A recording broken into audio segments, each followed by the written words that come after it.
18 horas. Notícias de Manaus, Amazonas, Brasil e do mundo. Agora na Mix. Salve, salve, você ligado aqui em 100,7. É isso aí. Começa agora o programa 18 horas. Estamos juntos a partir de agora até às 7 da noite. Já começo agradecendo a sua companhia, a sua audiência. 18 horas. E é claro, você pode e deve participar do programa com a gente. Manda a sua opinião ou a sua sugestão de assunto pra gente tratar aqui no 18 horas. O nosso WhatsApp é o 994-887592. E tá valendo também a sua participação para você que nos acompanha ao vivo pelo YouTube. Manda a sua mensagem de texto. 18 horas. Vamos aos destaques de hoje. Polícia Federal faz operação para investigar a agressão contra agente da Federal. Aprovados do concurso da PM dos bombeiros estão acampados desde ontem em frente à sede do governo do estado e eles cobram convocação imediata. Você vai conferir também como pode ter descontos e até vantagens na hora de pagar o IPVA. 18 horas. Esses e outros assuntos, os destaques mais importantes do dia a partir de agora para você. No programa 18 horas de hoje, quarta-feira, dia 22 de janeiro de 2022. 18 horas. 2025, olha lá o ano, gente, presta atenção no calendário, vamos lá. E a gente já começa com a operação séria, tá? A Polícia Federal deflagrou hoje a Operação Última Marcha para investigar um caso grave de agressão contra um agente da Polícia Federal, que aconteceu no último sábado no bairro Flores, na zona centro-sul de Manaus. Entre os suspeitos estão empresários, um assessor da prefeitura, um servidor da Defensoria Pública, o filho de uma juíza do trabalho e um piloto de avião. Os nomes não foram revelados ainda. Bom, a vítima, o policial ficou desacordado depois de ser cercado e espancado pelo grupo de motociclistas. Kennedson Paz, boa noite. Você está acompanhando esse caso e eu sei que a polícia conseguiu ter acesso a imagens do que aconteceu dessa agressão, não foi? Boa noite, Kennedson. Muito boa noite, Karime, a todos que acompanham aqui o 18 horas na Mix. E essas imagens, Karime, elas foram essenciais para poder a polícia fazer a identificação desses suspeitos. As câmeras de segurança, elas registraram exatamente o momento em que o veículo do agente ele foi cercado ali por pelo menos 6 motociclistas e além disso também o motorista de uma picape. Ele tentou ainda escapar dos perseguidores, mas ali no caminho acabou atropelando o motoqueiro e ali depois que isso aconteceu, ele foi retirado à força de dentro do carro e agredido. A ação ela só foi interrompida com a chegada das equipes da Polícia Militar e aí nessa hora os suspeitos fugiram, Karime. Bom, hoje a gente sabe que 22 policiais federais cumpriram 6 mandados de busca e apreensão nas casas dos investigados. As motos e a picape usadas no crime foram apreendidas, mas a prisão preventiva dos suspeitos foi negada pela Justiça. Agora a Polícia Federal busca entender se o ataque tem relação com a atuação profissional do agente, o que motivo, que levou a essa agressão, certo, Kennedy? Exatamente, Karime. A Polícia Federal ela não confirmou exatamente o que antecedeu a essas agressões. Então a causa, o motivo que levou a ter esse desentendimento entre as pessoas envolvidas nesse caso não foi revelado até agora pelas equipes da Polícia Civil, pela Polícia Federal, que inclusive disse que vai tomar ali as ações para poder investigar exatamente a participação de cada um dos envolvidos para poder fazer com que eles respondam ao que cometeram, Porque, Karime, eles ali tentaram praticar diversos crimes. Na realidade, eles praticaram.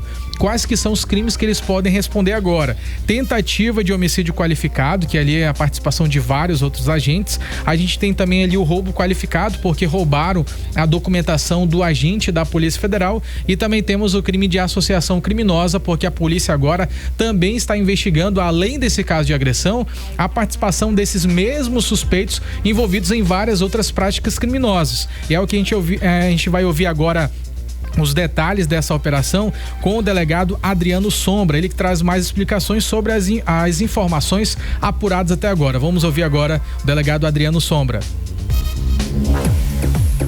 Cometeram inúmeros ilícitos, o agrediram, então a partir de hoje estão sendo analisados, foram feitas oitivas, foram feitos cumprimentos dos mandados de busca nas residências dos envolvidos.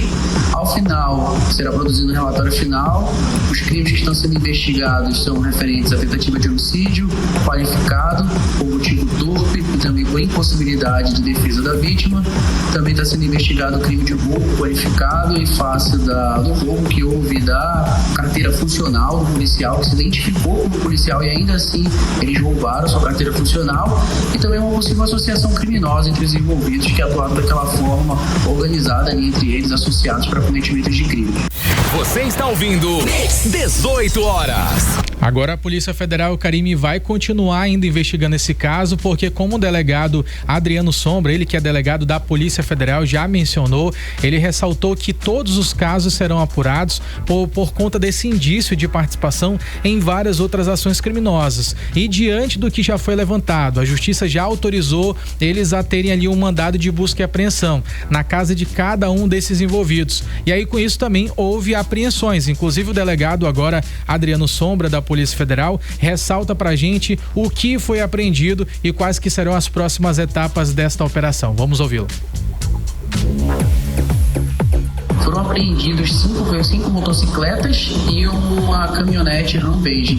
E esses veículos são instrumentos do crime, por esse motivo que eles foram apreendidos, serão devidamente periciados, analisados e ao final serão encaminhados à justiça para que ela decida se o que vai proceder, como ela vai proceder com esses bens que foram apreendidos ali no decorrer da investigação. 18 horas.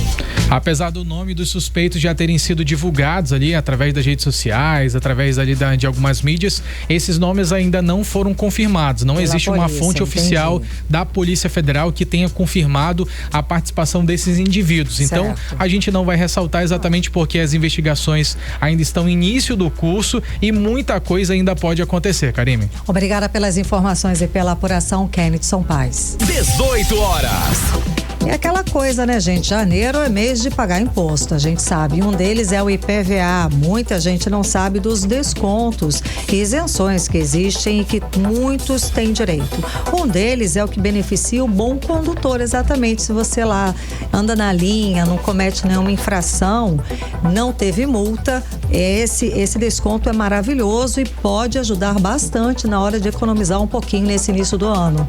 Com certeza, Karime. É algo muito atrativo, né? Porque se você não pratica ali irregularidades no trânsito, você contribui para não ter acidentes fatais, não ter prejuízo. Então, agora você inclusive pode ter acesso a descontos que chegam até de 20% ali também. Tem vários outros descontos. Você pode, se você não cometeu nenhum tipo de infração nesses últimos 3 anos, você tem direito a esse benefício. E também tem outros direitos, outros benefícios também, como por exemplo o IPVA social, que ele isenta ali os proprietários de motos com impostos que vão ali até R$420, Karime. Exato, Kennedy. A repórter Odiné Araújo está aqui ao vivo com a gente no 18 horas e ela tem os detalhes a respeito de todos esses descontos e vai explicar pra gente agora aqui no programa. Boa noite, Odiné. Então, são benefícios que não dá para dispensar, ainda mais no início do ano, que a gente sabe que a conta vem pesada em janeiro, né, Odiné? Boa noite. Boa noite, Karime. Não mesmo, não dá para desperdiçar nada, né? Principalmente porque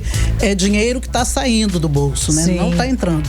Mas no caso desses descontos aí, desses benefícios, tudo começa justamente com o programa Bom Condutor, como vocês falaram, né? Esse programa ele oferece descontos no IPVA para motoristas que tiveram um bom histórico na direção durante todo o ano e tal. Ou seja, para receber os benefícios, você que está ouvindo a 100.7 não pode ter cometido nenhuma infração nos últimos anos, e os descontos são aplicados da seguinte forma: por exemplo, 10% de redução no IPVA para quem não cometeu infrações durante um ano, 15% de descontos para quem não cometeu infrações nos últimos 2 anos, Kenidson, 20% de desconto para quem não cometeu infrações nos últimos 3 anos. E para solicitar esses descontos é preciso entrar no site da Cefaz, que é a Secretaria de Fazenda do Amazonas, e aí o sistema vai verificar se o motorista realmente se enquadra, se ele está apto para receber esses benefícios. Mas existem outros casos, por exemplo, em que mesmo sendo um bom condutor,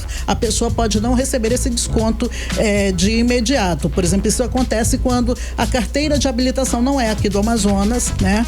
Ou então a pessoa teve aquela multa extinta recentemente. Aí não rola esse desconto. Aí, nesses casos, o contribuinte pode solicitar o benefício por meio de um protocolo virtual que funciona, que está disponível no site da Cefaz também. Mas você que está ouvindo o 18 horas também tem outra forma de receber o desconto. É o pagamento, por exemplo, antecipado do IPVA em cota única. Aí é possível obter uma redução de até 10% no valor total do imposto. Quem optar pelo pagamento parcelado, no caso do IPVA em até 3 vezes, aí o desconto será de 10% no valor da primeira parcela, 5% no valor da segunda parcela e a terceira parcela não tem desconto nenhum. Agora também o IPVA social que vocês falaram, né? O que é isso? É uma isenção total do IPVA para os carros com 20 anos de fabricação. Aí, nesse caso, essa mudança ela foi sancionada, inclusive, no ano passado, em setembro, entrou em vigor no dia 1º de janeiro desse ano e é válido para veículos fabricados em 2004, que aí, ano passado, completou 20 anos, né? Com essa medida, então, estima-se que 270 mil veículos aqui no Amazonas terão a isenção total do IPVA, incluindo cerca de 70%, 75% dos motociclistas, por exemplo, né, que terão direito a esse benefício. O governo diz que a ideia é promover a questão da justiça social, aliviar carga tributária, principalmente para quem trabalha com a sua moto, com a sua motocicleta ou o seu carrinho já bastante usado, né? Especialmente para aqueles que dependem, por exemplo, um motorista de aplicativo, Sim. entrega, enfim. Bom, para verificar se o seu veículo se enquadra na isenção total do veículo ou em qualquer outro desses outros benefícios, você pode consultar o IPVA no site da Cefaz, utilizando o número do Renovando Veículo, né? E a tabela do IPVA 2025 está disponível desde dezembro do ano passado, você pode acessar, conferir, né? E não desperdiçar essa oportunidade de economizar alguma coisa nesse início de ano. Sempre bem-vindo, né, Odiné? Lembrando que também no site do Detran a gente consegue ver esses valores do IPVA, inclusive pagar. E no Detran, no site do Detran, a gente também consegue ver pendências que nem lembrava, que estão Sim. todas lá também, né, Ou que ninguém sabia, né, Karine, até agora. Ou que ninguém sabia, né, te pegaram e você nem sabia. Na hora de pagar o IPVA, aparece lá a lista de multas, a infrações. ficha corrida tá lá. Tá ótimo, Odiné. Obrigada pelas informações. Boa noite. Até já. Você está ouvindo 18 horas. Política. E vamos agora saber da política aqui na região, aliás, dos bastidores da política amazonense, com Cíntia Blink, que já está aqui com a gente. Cíntia, boa noite, Cíntia. Então, os dois prováveis candidatos ao governo do Amazonas a disputar as eleições agora em 2026, que já está aqui, já está na rua, bom, é o senador Omar Aziz e o prefeito Davi Almeida. E os dois se encontraram hoje. Então, a gente sabe a pauta desse encontro, que foi conversado, Blink. Boa noite. Boa noite, Karime. Boa noite, Kennedson e todo mundo que está com a gente na 100.7. Pois é, se encontraram. Como eu te falo, né? Como eu falo sempre pra gente aqui, 2026 é o ano que a gente está no mundo da política. 2025 é o nosso ano oficial, mas 2026 a gente entrou desde o ano passado. Acabou a eleição, chegamos em 26. E aí nós temos esse encontro do prefeito Davi Almeida, prefeito de Manaus, e do senador Omar Aziz, que são, até o presente momento, aliados, né? Tem se mostrado ali parceiros um do outro. Nós vimos Omar Aziz apoiando Davi Almeida, subindo no palanque de Davi, assim como ele subiu também no palanque de outros candidatos a prefeitos que venceram também pelo interior do Amazonas. E aí nós temos a força do senador Omar Aziz, né? E nós também podemos ver Omar levando Davi a Brasília, fazendo esse trânsito entre Davi e o presidente Lula, porque a gente sabe que Omar tem ali uma grande entrada, tem uma grande possibilidade e tudo mais. E dessa vez se encontraram os dois, porque há rumores de que eles possam, né, desfazer essa união toda por conta justamente da eleição para o governo em 2026. Omar Aziz, como eu falo aqui desde o ano passado, ele quer ser governador. Como eu sempre falo também, não é segredo para ninguém. Eu não estou trazendo aqui uma grande novidade, nem nada que ele esconda. Ele fala dessa vontade há muito tempo. E ele se movimenta justamente como alguém que quer retornar à cadeira do governo. Então, final do ano passado, ele saiu ali fazendo muitas entrevistas. Ele veio, inclusive, aqui com a gente, né, Karine? Sim. E falou sobre essa vontade. Ao Ao mesmo tempo, nós temos Davi Almeida, que, querendo ou não, tem uma máquina na mão, que é a Prefeitura de Manaus, que não é uma máquina para se subestimar. A gente tem também, por outro lado, Tadeu de Souza, que é aliado de Davi Almeida, lá no governo. Ele é vice-governador do Amazonas. Você que não sabe, nós temos um vice-governador, o nome dele é Tadeu de Souza. Se o Wilson Lima sai da cadeira de governador para disputar o Senado, Tadeu assume ali o governo. Nesse caso, Davi teria um super aliado, porque ele ia ter tanto a prefeitura com ele quanto o governo. E Omar Aziz teria um concorrente. Agora, essa conversa entre Davi e Omar é justamente para colocar esses pingos nos is, né? E aí, você vai estar comigo? Você não vai estar comigo? Como é que é? Mas o fato é que não depende nem de Davi, nem de Omar nesse momento, mas dessa outra pessoa que chama Wilson Lima. Se ele levanta da cadeira para disputar o Senado, nós veremos Davi também disputando o governo. Se o Wilson conclui o mandato dele, não sai em abril, aí nós vamos ter apenas Omar Aziz para o governo e não Davi Almeida. Não apenas Omar, né, mas desse grupo apenas Omar e não Davi Almeida vindo aí para governo. Agora, Blink, a gente está sabendo também de algumas mudanças que aconteceram, inclusive agora recentes. Nós estamos sabendo, inclusive, que o prefeito de Manaus agora trocou o comando do Instituto Municipal de Mobilidade Urbana. Sai Renato Júnior e entra quem, Blink? A gente tinha ali um Renato Júnior muito, muito forte, né? Porque Renato Júnior, que é um super parceiro de Davi Almeida, não citei o nome dele, porque ele não tá na briga de 26, mas justamente também, que de certa forma ele tá, né? Porque se Davi sai para disputar para ser governador, ele deixa um super aliado ali ao lado dele. Renato Júnior, ele é vice-governador, ele tinha assumido o IMMU, como você falou, e também a Secretaria de Infraestrutura. Então é um super mega secretário, mas quem aguenta essa agenda, né? E aí nós temos a nomeação hoje de Arnaldo Flores como novo presidente do Instituto Municipal de Mobilidade. Lembrando que Davi Almeida voltou das férias essa semana e aí já volta trazendo novidade, né? Oficializa o novo nome aí no IMMU. Tá certo, Blink. Agora a gente também tem outras informações aqui, Blink, que inclusive agora para 2026 o governador Wilson Lima já tá contando ali provavelmente os dias para poder disputar ali a vaga para Senado, né? Como a gente já viu agora. É isso mesmo? Pois é, ele tem coisa de um pouquinho mais de 400 dias para disputar o Senado, caso ele queira. Só que, como eu te falei, tudo tá na mão do Davi, de quem que vai vir pro governo, quem que não vai. Eu vou ter a oportunidade de falar disso de novo agora, então é o seguinte, se nós temos ali o Wilson Lima empenhado em vir para o Senado, ele tem um pouco mais de 430 dias, esse cálculo quem fez foi o Real Time, porque eu não sou boa com o número, e ele tem esse tanto de dia aí para conquistar esse eleitor.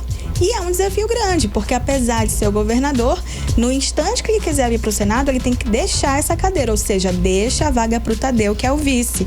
E Tadeu tem como aliado Davi. Então, Davi vai se sentir muito bem, muito grande, com muita possibilidade, se ele encontra o governo e a prefeitura nas mãos, para ele se fazer governador.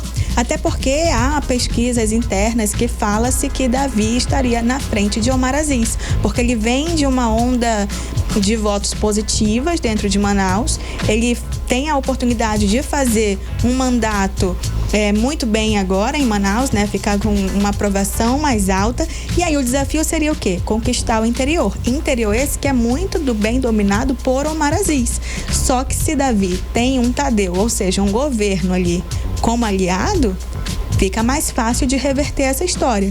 Então, se o Wilson Lima, daqui 437 dias, porque o Real Time fez a conta, ele, que bate exatamente no dia 4 de abril de 2026, se ele levanta da cadeira e fala, quero ser senador, teremos uma briga entre Davi e Omar, muito provavelmente. Agora, se o Wilson fala, não, quero concluir o mandato, entrego lá em dezembro, aí a gente tem só o Omar, porque aí Davi não vai ter essa máquina do governo com ele, não vai ter por que ele encarar essa briga. Claro que até lá muita coisa pode mudar, mas esse é o cenário que temos por agora.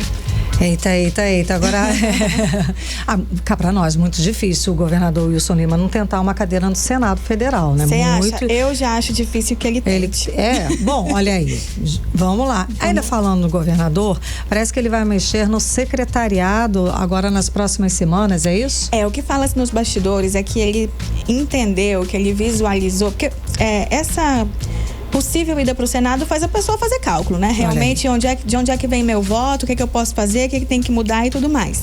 E aí fala-se nos bastidores que ele entende que o secretariado dele não está fazendo o trabalho ali de fazer as ações do governo repercutirem e virarem voto para ele. Mas que há secretarias trabalhando, por exemplo, para fazer trazer vantagens para um certo nome. Por exemplo, determinado deputado tem um nome, tem uma reeleição para fazer. Essa secretaria que é destinada a esse parlamentar pode se dedicar muito mais ao parlamentar do que exatamente ao governador Wilson Lima.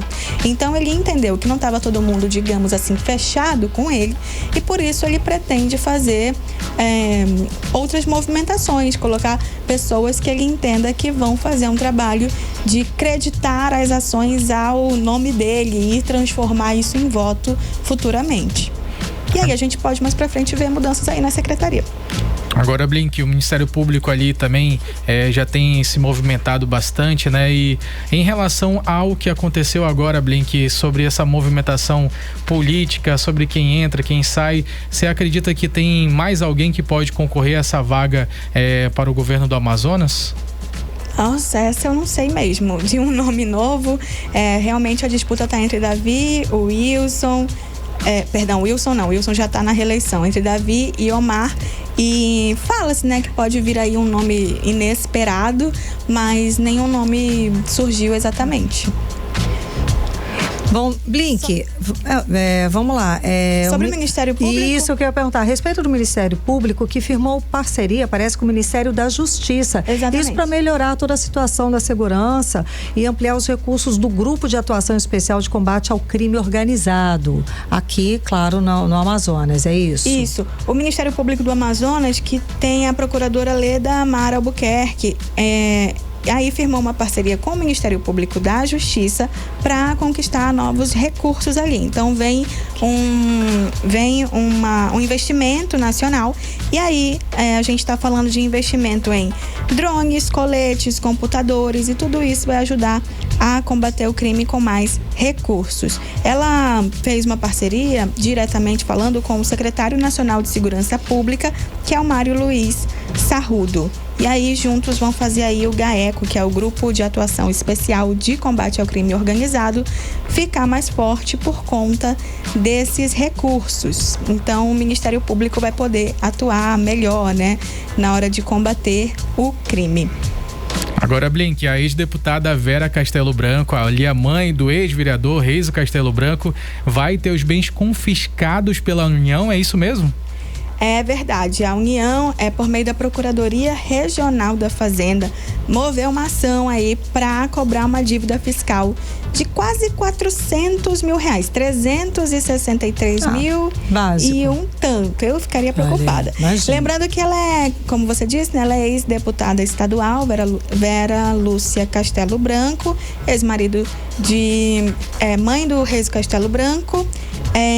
E parte do processo está verificando ali a possibilidade de pegar um veículo Jeep Renegade da ex-parlamentar. Eles foram penhorados. Tem também um imóvel leiloado por 202 mil, o valor que corresponde a 60% aí da dívida, né? E, enfim, esse caso ele é complexo.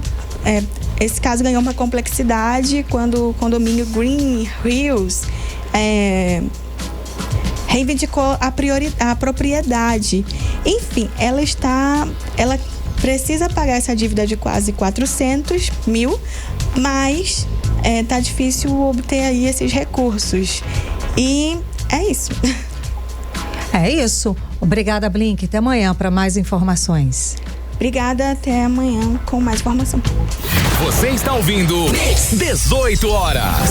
Agora em Manaus, 6 horas e 25 minutos. Você segue acompanhando os principais destaques do dia aqui no 18 horas até às 7 da noite. E atenção, gente, a Prefeitura está fazendo um alerta importante. Faltam poucos dias para o fim da campanha de vacinação contra a gripe. As doses estão disponíveis para todas as faixas etárias, a partir dos 6 meses de idade até ali o período do dia 31 de janeiro. A Secretaria Municipal de Saúde, a Censa, colocou mais de 160 salas de vacinação à disposição para a população. E a repórter Odineia Araújo volta a conversar com a gente e traz mais detalhes sobre a campanha de vacinação contra a gripe que termina agora, dia 31 de janeiro, não é, Odineia? Pois é, Karime, a campanha de vacinação contra a gripe iniciou no dia 12 de setembro de 2024 e já foi prorrogada em Manaus por causa justamente da baixa adesão. Além disso, o público-alvo inicial também foi ampliado para que as doses não fossem desperdiçadas. Antes, a prioridade das doses era para crianças de 6 meses a 5 anos de idade, gestantes, idosos, indígenas e pessoas privadas de liberdade. Segundo a secretária municipal de saúde, Shadia Frache, até o momento apenas 46% desse público-alvo inicial está vacinado. Por isso, as doses estão sendo ofertadas para todos. Então, a procura tem sido baixa, fazendo com que a gente tomasse a decisão de abrir a campanha para o público em geral. Então, a partir dos 6 meses de idade, quem quiser procurar alguma UBS, qualquer sala de vacina da Prefeitura de Manaus, da Censa, pode se dirigir portando o seu documento de identidade ou cartão de vacina, se tiver, para fazer a vacina da influenza. Vale ressaltar que a baixa procura dos grupos prioritários é um alerta que a gente quer deixar para a população, porque são os públicos mais vulneráveis que podem agravar se pegarem a doença, né? Provavelmente necessitando de hospitalização. A secretária de Saúde de Manaus, Shadia Frache, também lembra que a vacina é importante, especialmente durante essa temporada de chuvas, quando aumentam os casos de doenças respiratórias. Então fiquem atentos, é importante, a vacina é a única arma que nós temos para essas doenças que são imunopreveníveis. Para atender ao público, a Prefeitura de Manaus estendeu o horário de funcionamento de algumas UBSs, que são as unidades básicas de saúde, para até às 8 horas da noite durante a semana e das 8 até meio-dia no sábado. Também é possível vacinar na Clínica da Família Carmen Nicolau, na Zona Norte, que atende todos os dias de domingo a domingo. Para saber exatamente os horários de funcionamento dos postos de vacina, é só acessar o site da Prefeitura. E para se vacinar, é preciso levar o documento de identidade, CPF ou cartão do SUS e, se tiver, o cartão de vacinação também. Volto com vocês. 18 horas. Previsão do tempo.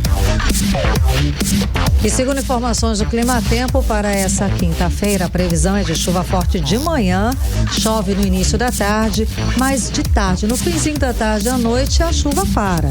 A mínima prevista é de 25 graus, a máxima pode chegar a 30 graus. As chances de chuva são de 86% e a umidade relativa do ar fica entre 70% e 97%. 18 horas.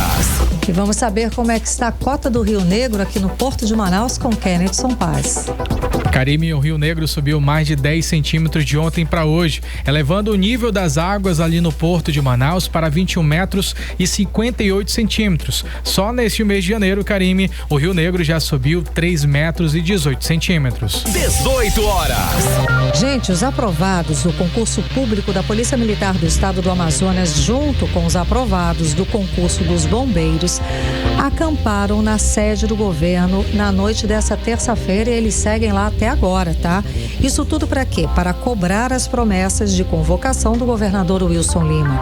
Eu conversei com o representante dos aprovados ao cargo de oficial da Polícia Militar do Amazonas e do Corpo de Bombeiros do Estado, Michel Gomes, sobre o que o governo do Amazonas responde a respeito do assunto. Vamos ouvir.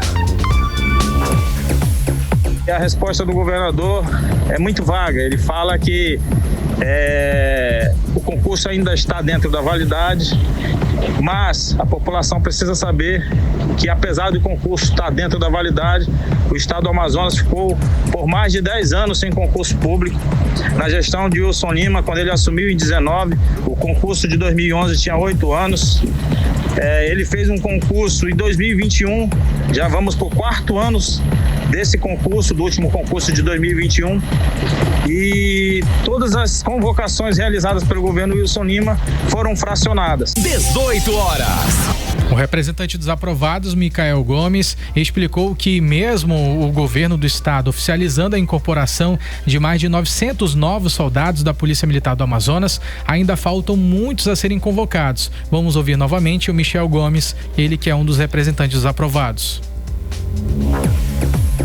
Para vocês terem uma ideia, ele chamou todos os soldados, sim, 1.000 soldados, porém o concurso de 2011 ofereceu 2.000 soldados e o espaço-tempo que ficou sem concurso, mais de 10 anos, era no mínimo para ele ter chamado todos os aprovados do cargo de soldado nesse período. Se nós formos somar 2011 ao tempo que ficou 2021, que foi ofertado o concurso, até a convocação que foi em 23, foram 13 anos de um espaço-tempo gigantesco, onde o Amazonas ficou sem segurança pública adequada, um abandono da segurança pública orquestrado pelo governo do estado do Amazonas. 18 horas. Michel Gomes também cobra da classe política, dos parlamentares, atitudes a respeito da segurança pública do estado. Vamos ouvir. Vale ressaltar que os parlamentares também da Assembleia Legislativa não têm feito o seu papel, que é fiscalizar e verificar a situação que se encontra a segurança pública. Temos mais de 3.000 aprovados dentro do concurso da Polícia Militar, incluindo no cargo de soldados e oficiais, e o governador não faz nada. Os índices da segurança pública tendem a piorar ano após ano. Estamos completando 4 anos do concurso que foi realizado em 21. E até então a segurança pública tem sido tratada de uma forma esquecida. E queremos resposta de fato. Chega de promessas do atual governo e queremos de fato solucionar esse problema que a população sofre tanto, que é o abandono da segurança pública do estado do Amazonas. 18 horas. Vamos conversar agora ao vivo com a Stephanie Negrão, presidente da Associação dos Aprovados da Polícia Militar e Corpo de Bombeiros. Ela que está desde ontem acampada em frente à sede do governo do Amazonas. Boa noite, Stephanie. Tudo bem? Você nos escuta, ok? Boa noite, Karine. Boa noite, obrigada por nos atender. Eu sei que você está aí nesse momento acampada no meio de uma ação. E de ontem para hoje, alguém do governo do estado do Amazonas recebeu vocês? Alguém foi conversar com vocês? Não, até o momento nós não tivemos nenhum diálogo com o governo desde ontem, a abertura do acampamento. Certo, vocês chegaram a pedir, vocês chegaram a reivindicar, vocês não conseguiram atenção nem do segurança, que geralmente ações como essa conseguem a atenção pelo menos do segurança, mas nem isso. Sim, nós conseguimos a atenção da Polícia Militar, inclusive temos muitas viaturas aqui ao redor, inclusive está tendo uma fiscalização do Detran também, que está ocorrendo aqui desde ontem, e tem muitas viaturas do Detran, da Polícia Militar, que estão em volta aqui do acampamento. Mas você acha que esse movimento da Polícia Militar, do Detran, é para inibir a ação, para de repente vocês levantarem acampamento? Bom, na minha visão, a questão da fiscalização do Detran que eu achei um pouco estranha, mas a questão da Polícia Militar, nós fizemos um ofício solicitando segurança para o acampamento. Tá. Agora, Stephanie, tem alguma expectativa da ação ali? Quanto tempo vocês estão planejando ficar acampados, mais ou menos? Boa noite, Kennethson. Então, nós estamos aqui aguardando uma resposta do governador um pouco mais incisiva. Nós precisamos de uma data, nós precisamos agora de uma resposta documentada, porque ele já havia prometido no ano passado e ainda não foi cumprida, né, a promessa que ele fez. E nós vamos ficar aqui até que ele realmente dê essa resposta. Então, nós não temos uma previsão para retirar o acampamento daqui. Então, não tem os próximos passos? Vocês têm alguns prazos? Nenhum? Vocês têm algum próximo passo de ação? Vocês, de repente, vão na Assembleia? O que vocês pretendem fazer? Porque, pelo visto, o governo não vai conversar com vocês. Bom, além do acampamento, nós temos muitas outras frentes, que a pressão ela não vai parar aqui. A gente vai continuar, além de acampados aqui, as manifestações não vão parar. A pressão também via internet, aí, através das mídias sociais, inclusive através das mídias, né, que podem nos proporcionar uma maior repercussão para a causa, a gente vai seguir com essa frente. Então, nós vamos aqui ter o acampamento no primeiro momento, mas as manifestações e outras ações não vão parar. Tá certo, muitíssimo obrigada pela sua participação conversando com a gente aqui no 18 horas, Stephanie. Eu que agradeço o espaço de vocês e espero que a gente possa ter respostas positivas em breve. Agora, uma última pergunta. Como é que você avalia a postura do governador, do governo do estado do Amazonas em relação à reivindicação de vocês e principalmente em relação aos concursados? Olha, nós avaliamos de uma maneira, eu vou afirmar com base na última nota que a gente teve do governo. Ele afirmou que a gente estava fazendo uma movimentação política e isso não é uma verdade. Na verdade, esse movimento ele é financiado apenas por aprovados.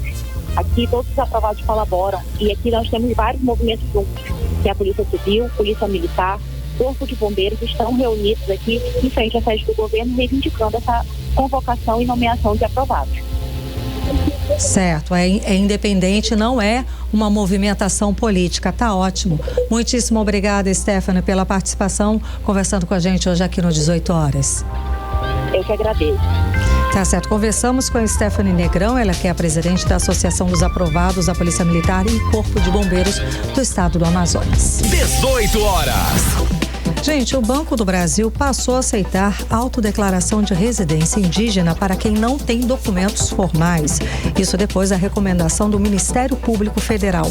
A mudança foi possível graças à alteração nos normativos internos do banco, que passa a oferecer um modelo de autodeclaração a quem pedir. Ou seja, facilitou a burocracia, não é, Kennedy? Com certeza facilita e muito, Karime. Essa medida ela é um avanço, mas segundo a articulação das organizações e povos indígenas do Amazonas, ainda há muitos direitos dos povos originários que continuam sendo negligenciados por órgãos e também instituições públicas. Para entender melhor sobre o impacto dessa decisão e o que ela representa para as comunidades indígenas, vamos ouvir agora os detalhes com a repórter Odiné Araújo.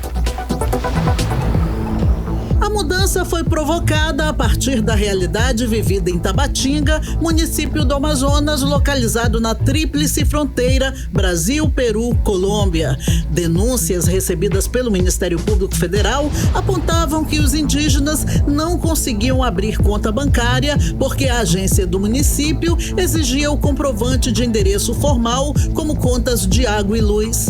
O Ministério Público entendeu que o pedido do banco de uma comprovação formal não considerava a realidade local, onde grande parte da população é indígena e a maioria das comunidades indígenas está localizada fora das áreas urbanas, muitas vezes não alcançadas pelos serviços de energia elétrica e água canalizada e muito menos pelos correios. Com isso, seria inviável a comprovação da residência por contas de consumo.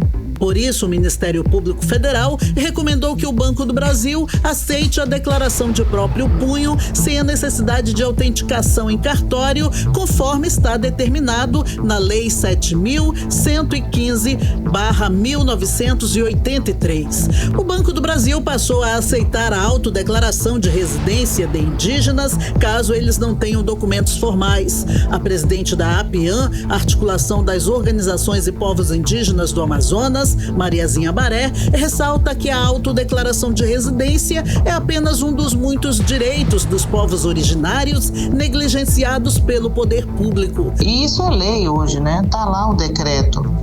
O que acontece é que muitas das instituições, órgãos, não têm conhecimento, né, desse documento e quem tem conhecimento, infelizmente, não aceita ou não quer aceitar esse documento que é feito, inclusive, pelos próprios indígenas, onde eles se autodeclaram, inclusive, né?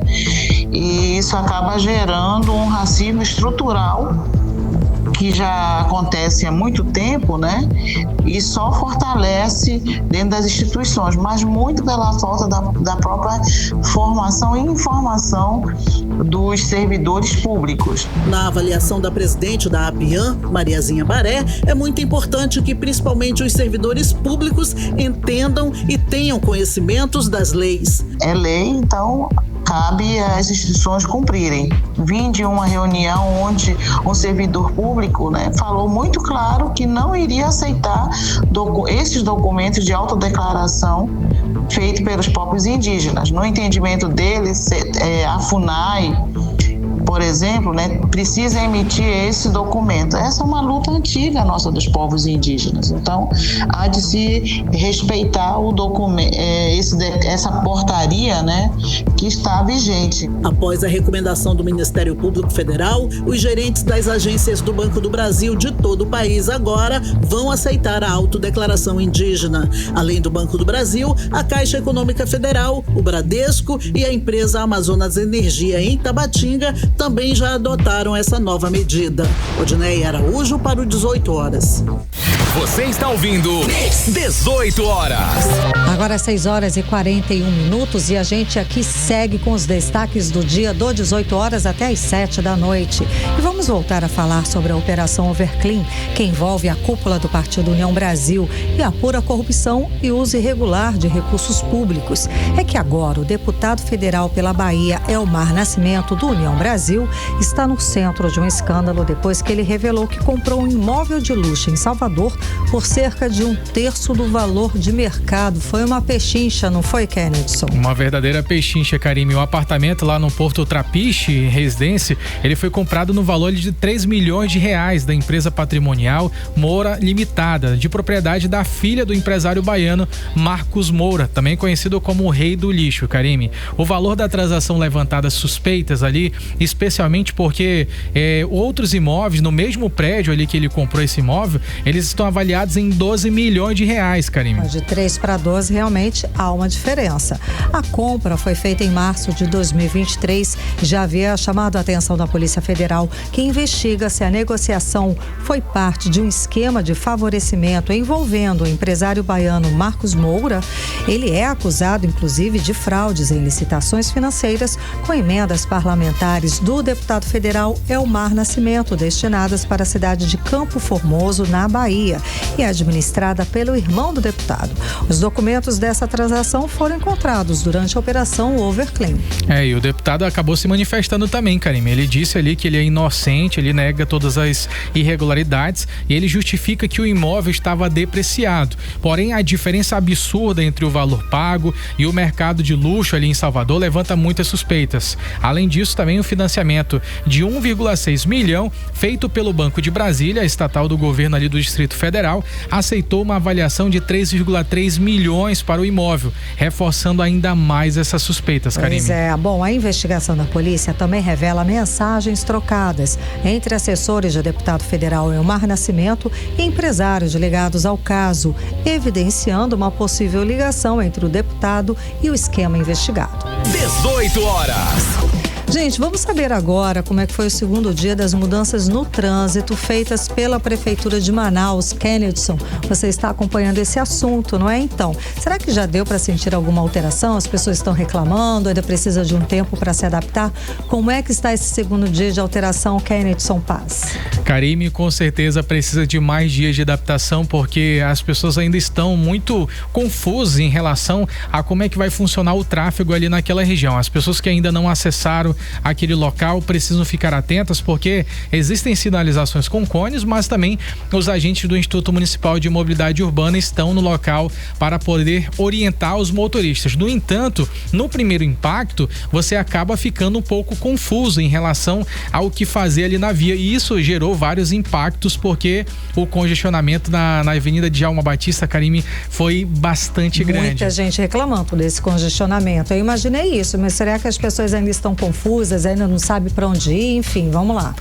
Karime, então, algumas pessoas sim estão confusas porque mudou ali o sentido um pouco da via em relação ao acesso, por exemplo, quem sai da Avenida Djalma Batista e pretende acessar ali a Avenida Constantino Neri, agora é uma outra entrada, então entra ali pela rua da Indústria, é uma nova rua, foram colocados novos semáforos ali para exatamente poder regular a entrada de quem quer acessar para a Avenida Constantino Neri e também para quem quer seguir direto pela Avenida Djalma Batista. Não deu para entender muito bem em relação a esse semáforo que dá ali a passagem para os veículos pela Avenida Djalma. Não se sabe ao certo se vai haver ainda essa regulação devido à nova passagem da Avenida Pedro Teixeira. Então, quem está saindo do bairro Dom Pedro para acessar a Avenida Djalma Batista terá aquele fluxo livre ali, aquela pista ali está bastante livre agora, não tem mais o contrafluxo, então é apenas uma pista livre de quem desce pela Pedro Teixeira para poder acessar a Avenida Djalma Batista. E hoje de manhã, Karime, eu inclusive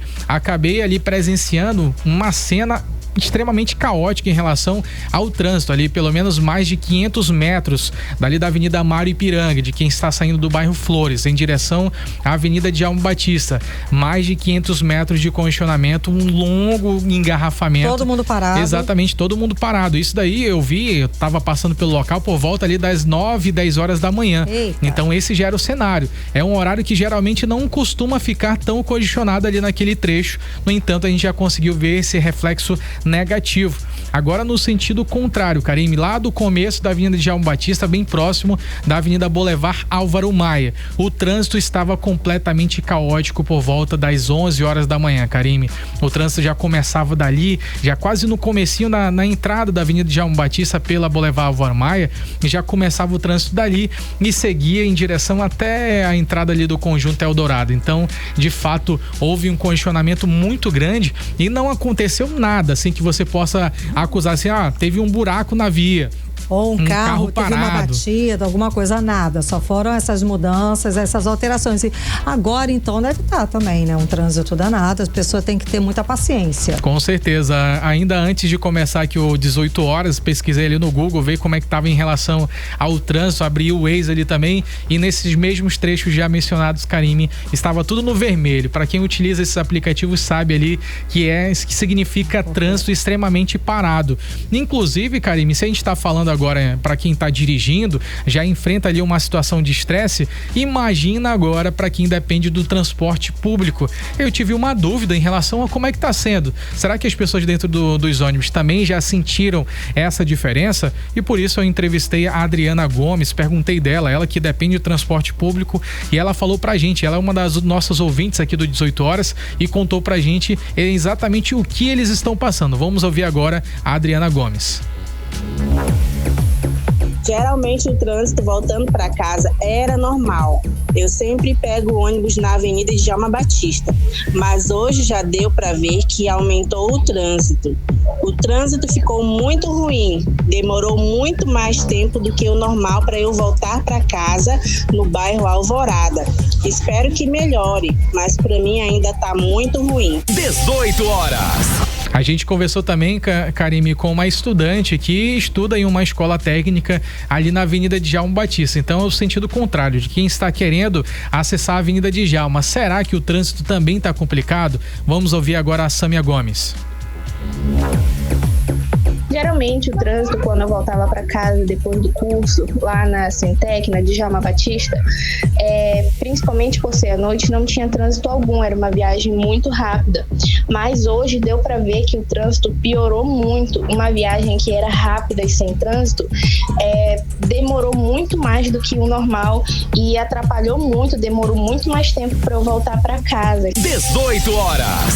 Agora, Karime, falando de Djalma Batista, infelizmente eu não posso deixar de falar sobre mais uma fatalidade no trânsito, Karime. Um acidente horrível, né? Exatamente, eu presenciei essa cena, estive no local hoje pela manhã e esse jovem, Karime, com idade entre 22 até no máximo 30 anos, possivelmente era morador ali do bairro Nossa Senhora das Graças, e a forma como aconteceu essa fatalidade, ela chama muita atenção e causa também muita aflição e comoção para todos que conheciam essa vítima, Karime.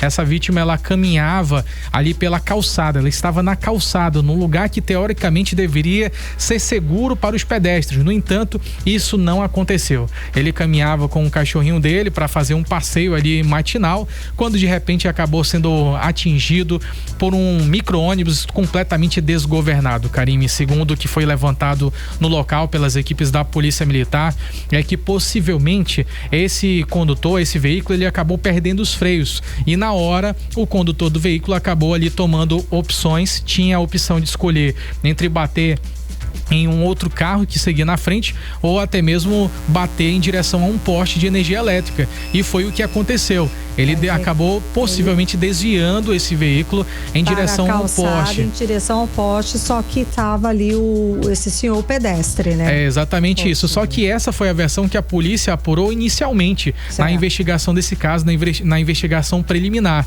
O que aconteceu, que as testemunhas relatam, é que inclusive as testemunhas relataram que essa vítima caminhava pela via normalmente, quando de repente o carro começou ali seguir a balançar, o veículo, o micro-ônibus começou a balançar e de repente as pessoas só sentiram o impacto. Certo. E esse micro-ônibus, ele é do transporte alternativo. Dentro do micro-ônibus tinham vários passageiros, várias pessoas que estavam voltando para casa, alguns indo para o trabalho, então tinha várias pessoas dentro desse carro. E aí quando as pessoas viram a vítima embaixo do veículo, ficou completamente terrível, Karime. A cena de terror.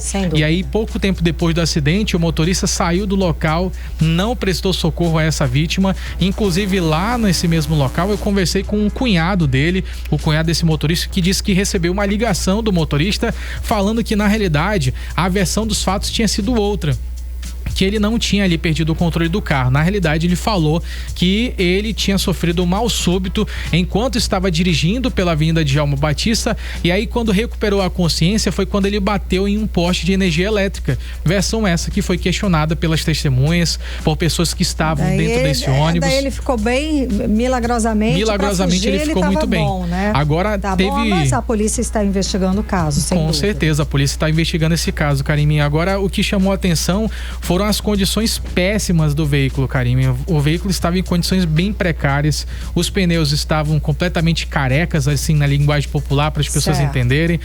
As lanternas do micro-ônibus também, Karime, ela estava amarrada, inclusive ali num cobre. Você acredita? Aquele fio de construção? É uma gambiarra, né? Com certeza esse caso vai permanecer ainda sendo investigado, Karime, porque os números de acidentes fatais têm sido terríveis. Certo. E Kennedson, você tem mais informação a respeito dessa alteração do trânsito? Algum especialista?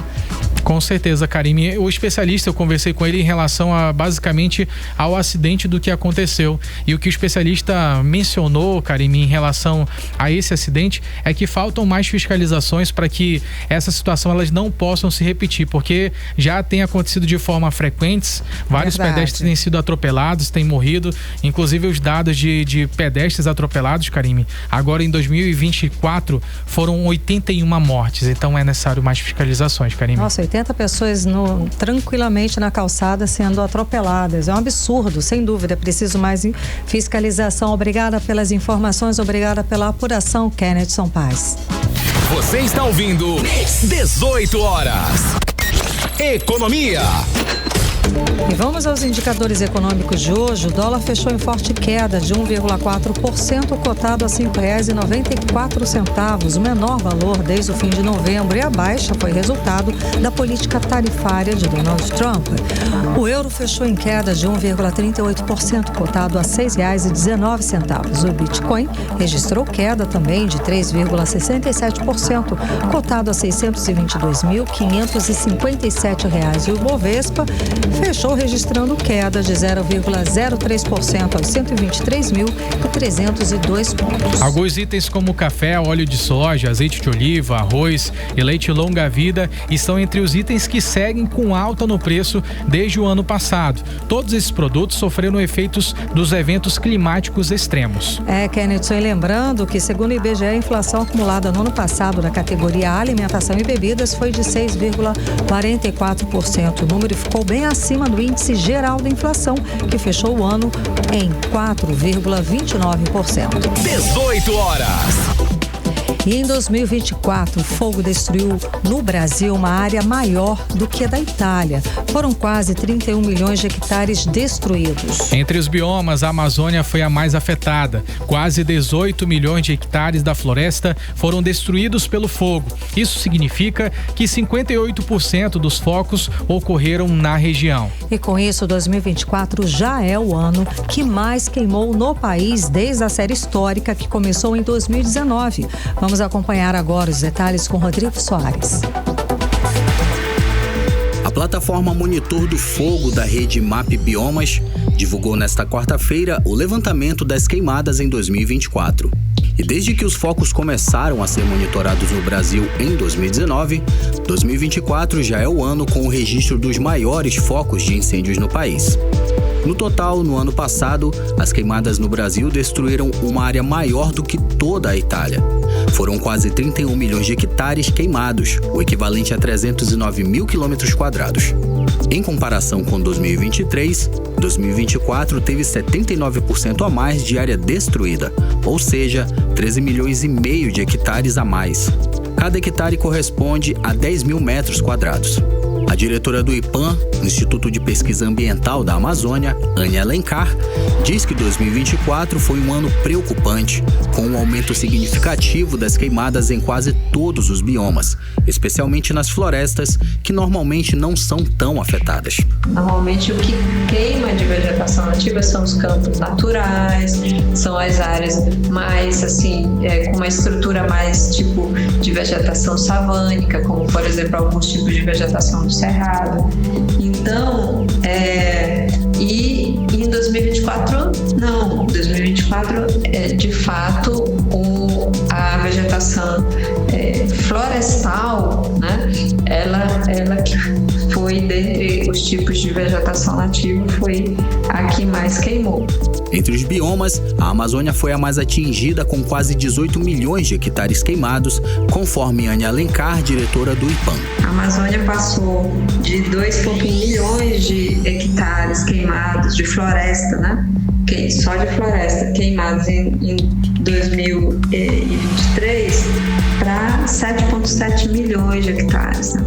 E então isso mostra a grandeza desse evento. E o mais interessante é que nesse momento a gente teve uma redução do desmatamento, que é uma das principais fontes, né,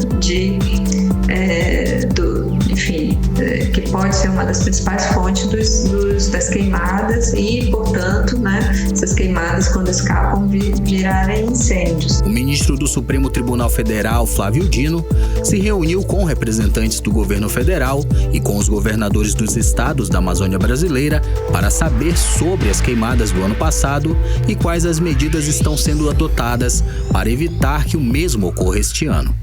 O ministro deu 30 dias para a União e os estados apresentarem o Plano Emergencial de Prevenção a Queimadas neste ano de 2025. Rodrigo Soares para o 18 Horas. Você está ouvindo 18 Horas. 18 Horas. Esporte. E começa nesse sábado o Campeonato Amazonense de Futebol Profissional Série A. No total, 8 clubes estão na disputa: Amazonas, Nacional, Manaus, Manauara, Princesa dos Solimões, Parintins, 7 e o São Raimundo.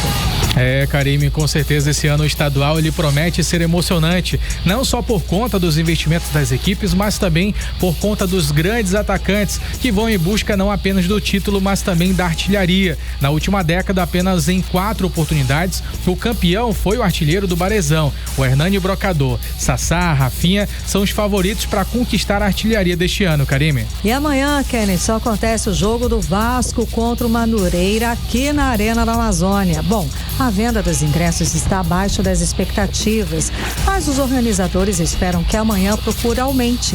A estimativa é que 20 mil pessoas devem assistir a esse jogo, válido pela 4ª rodada do Campeonato Carioca. Com certeza, Karime, isso porque agora o Vasco da Gama inclusive divulgou a lista dos 24 jogadores relacionados pelo técnico Fábio Carilli. Ele para que enfrenta ali o Madureira agora nesse jogão que vai acontecer pela 4ª rodada do Campeonato Carioca de 2024. 2025. A partida vai ser disputada amanhã na Arena da Amazônia, aqui em Manaus, e o time conta ali com 4 dos 5 reforços anunciados nessa janela agora de transferência. Ali o Fusato, ele que vai começar a jogar agora, o Lucas Freitas, o Lucas Oliveira e o Tietê também, Karime. E agora a gente tem também agora a informação da Copinha, Karime. A decisão da Copinha ali, São Paulo de Futebol Júnior, tem a final entre Corinthians e São Paulo. Agora há pouco os meninos de Timão venceram o Grêmio por 1-0 e se classificaram para a final. A decisão vai ser agora no próximo sábado, em horário ainda a ser definido. 18 horas. Seguimos direto para o editorial 18 horas. Editorial 18 horas. A Prefeitura de Manaus prorrogou a campanha de vacinação contra a gripe até o dia 31 desse mês. Um prazo extra para quem ainda não garantiu a proteção contra um dos maiores vilões da saúde pública, os vírus respiratórios. É alarmante constatar que, mesmo com a vacina disponível, a adesão esse ano foi muito baixa. Os números são preocupantes. Entre o dia 1º de janeiro de 2024 e 4 de janeiro de 2025, o Amazonas registrou 4,4 mil casos de síndrome respiratória aguda grave e 85 mortes causadas por vírus respiratórios. Muitos desses casos poderiam ter sido evitados com uma simples vacina no braço. A vacina contra a gripe já provou sua eficácia em reduzir a gravidade dos casos, as hospitalizações e principalmente as mortes. Vacinar-se não é apenas um ato de cuidado pessoal, mas um compromisso coletivo. Quando você se protege, além de evitar a superlotação nos hospitais, reduz a circulação dos vírus, protegendo especialmente os grupos mais vulneráveis, como crianças, idosos e pessoas com comorbidade. A vacina está aí, gratuita e acessível. Agora é hora de cada cidadão fazer sua parte, vencer o medo ou o preconceito e buscar uma das unidades de saúde da cidade. Não podemos esperar que tragédias maiores nos ensinem o valor da prevenção. A saúde de Manaus está nas nossas mãos. Vacine-se. 18 horas. O 18 horas de hoje fica por aqui. Agradeço a sua companhia, a sua audiência. Um beijo, até amanhã. Boa noite, Kennedson Paz. Boa noite. Você ouviu 18 horas. As notícias do Brasil e do mundo. De volta amanhã.